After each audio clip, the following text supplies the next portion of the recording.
देखो साहब, ये बहुत गंभीर मामला है और ये सीधे सीधे दिखाता है कि 26 जनवरी जैसे दिन जब माना जाता है कि चाक चौबंद होती है सिक्योरिटी। हमको भी पता है, पहले भी कुछ लोग हमेशा बदमाशी करने की कोशिश करते हैं।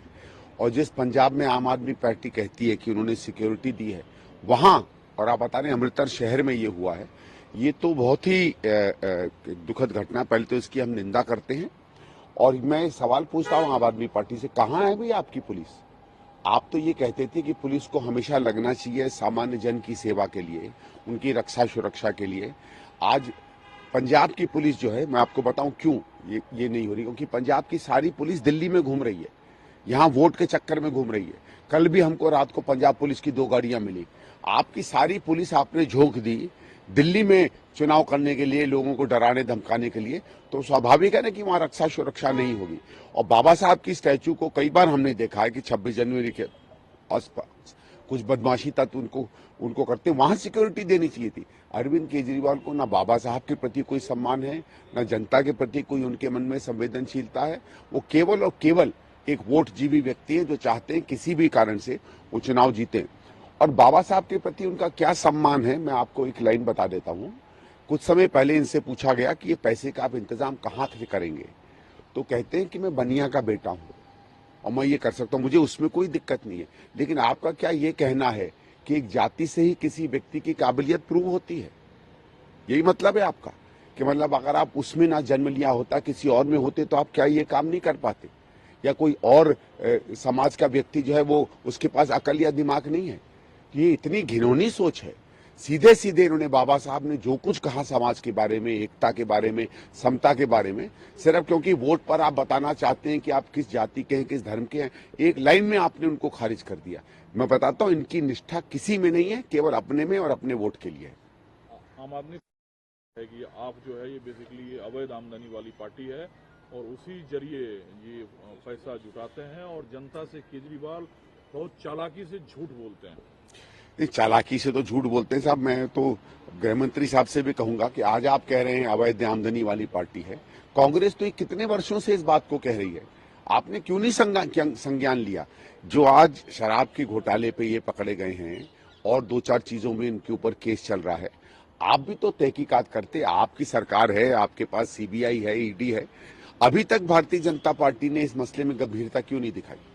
ये चुनाव विधायक चुनने का चुनाव है, लेकिन मनीष सिसोदिया ने जंगपुरा में कहा कि आप सिर्फ विधायक नहीं चुनेंगे, आप उस व्यक्ति को चुनेंगे जो इस सरकार में डिप्टी सीएम होगा, और सिर्फ अगर किसी क्षेत्र का चुनाव हुआ प्रतिनिधि डिप्टी सीएम होगा तो सिर्फ फोन पर आपकी बातों को गंभीरता से लिया जाएगा, आपका समाधान किया जाएगा। देखो साहब, अगर आम आदमी पार्टी को डिप्टी सीएम चाहिए काम करने के लिए, तो फिर तो बाकी तो सब हार ही जाने चाहिए ना। इसका मतलब है इनके यहाँ सामान्य विधायक काम ही नहीं कर सकता। इनका यही मतलब है ना कि मैं डिप्टी सीएम हूं तो मेरा फोन कोई उठा लेगा। इनके विधायकों की क्या हिम्मत नहीं है कि काम कर सके? विधायक काम करता है, आप चाहे डिप्टी सीएम हो चाहे सीएम हो। और दूसरा, अगर आप इतने तगड़े डिप्टी सीएम थे तो पतपड़गंज से क्यों भाग गए? वहां क्या लोग आपका फोन नहीं उठाते थे? वहां आप काम नहीं कर पाते थे? पिछली बार भी बड़ी मुश्किल से चुनाव जीता। तो आप काम कर नहीं पा रहे, चुनाव आप जीत नहीं पाते हैं, अपनी जगह से भाग जाते हैं और कहते हैं मैं डिप्टी सीएम हूं तो लोग मेरा काम करेंगे। ये बात इन्होंने सिद्ध कर दी कि डिप्टी सीएम तक भी इनके यहाँ काम नहीं कर पाता। बाकी विधायकों का क्या हाल होगा आम आदमी में, इनके अपने वक्तव्य से ये स्पष्ट हो गया है। लेकिन सीएम, डिप्टी सीएम और मंत्री के सीट पर सिर्फ फोन पे काम हो तो बाकी के 70-65 सीट की जनता उनमें भी काम नहीं होता। वही तो मैं कह रहा हूं, इनको जब ये कहना पड़ रहा है, जब खुद डिप्टी सीएम काम करने के बाद अपनी कॉन्स्टिट्यूंसी से भागना पड़ रहा है, तो समझ लो क्या काम हुआ होगा। पतपड़गंज का मैं 10 साल सांसद रहा हूं, कोई बहुत बड़ी वहां काम की चीजें नहीं है। काफी वहां हम लोग बहुत अच्छा इलाका बना के छोड़ के गए थे।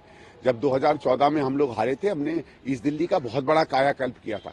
वो इस दिल्ली आप नहीं संभाल पा रहे हो, तो क्या आप संभाल पा रहे हो? बीजेपी एक बार फिर खुद अमित शाह ने कहा कि दिल्ली में भाजपा की सरकार बनते ही जो अवैध घुसपैठिए और प्रवासी और रोहिंग्या हैं उनको दिल्ली से आउट किया जाएगा। साहब अमित जी को बताएं, पुलिस आपके पास है, पिछले 10 साल में क्यों नहीं आपने इनको बाहर किया? आपको इसमें दिल्ली सरकार आपको मिलने की जरूरत नहीं है।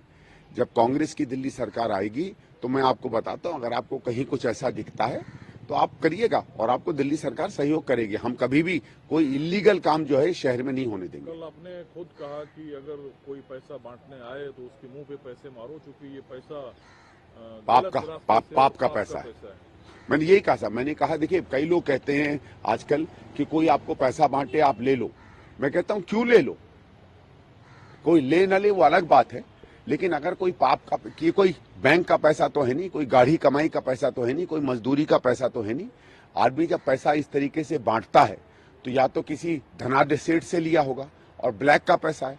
तो आप चाहते हो कि हमारी जनता, हमारे लोग वो गलत पैसा ले लें, ये अपने में भी बड़ा अनैतिक बात है। लेकिन एक बात जो सर खुद अरविंद केजरीवाल अपनी हर जनसभा में कहते हैं कि शून्य बिजली बिल चाहिए तो वोट हमें दो, और पुलंदे आप फ्री करने से सब नहीं मिलता। आप यहाँ दुकानदारों से बात करिए, आप लोगों के घरों में जाके बात करिए, जो 300-400 यूनिट से ऊपर देते हैं उनसे बात करिए। आपने क्या किया कि एक वर्ग को किया, ठीक है, हम लोगों ने भी 50-60% सब्सिडी दी थी, और दूसरा हम यहाँ नई दिल्ली में खड़े हैं, यहाँ क्यों नहीं आप फ्री करते बिजली? बड़े आसानी से आप कह देते हैं यहाँ एनडीएमसी की बिजली है, तो आप सब्सिडी एनडीएमसी को दे दीजिए। आपके इलाकों में भी तो कोई आप थोड़ी बिजली सप्लाई कर रहे हो, एनडीपीएल कर रही है, बीएससीएस कर रही है, तो जो डिस्ट्रीब्यूशन कंपनी है उसको आप सब्सिडी दे दो। एनडीएमसी में क्यों नहीं देते? इसलिए नहीं देते क्योंकि यहाँ बच सकते हैं, बहाना दे सकते हैं कि साहब भारत सरकार के। अरे वोटर ने क्या गलत किया था? वोटर ने तो आपको फ्री बिजली पे चुना था, और आप 10 साल से छल रहे हो नई दिल्ली की जनता को।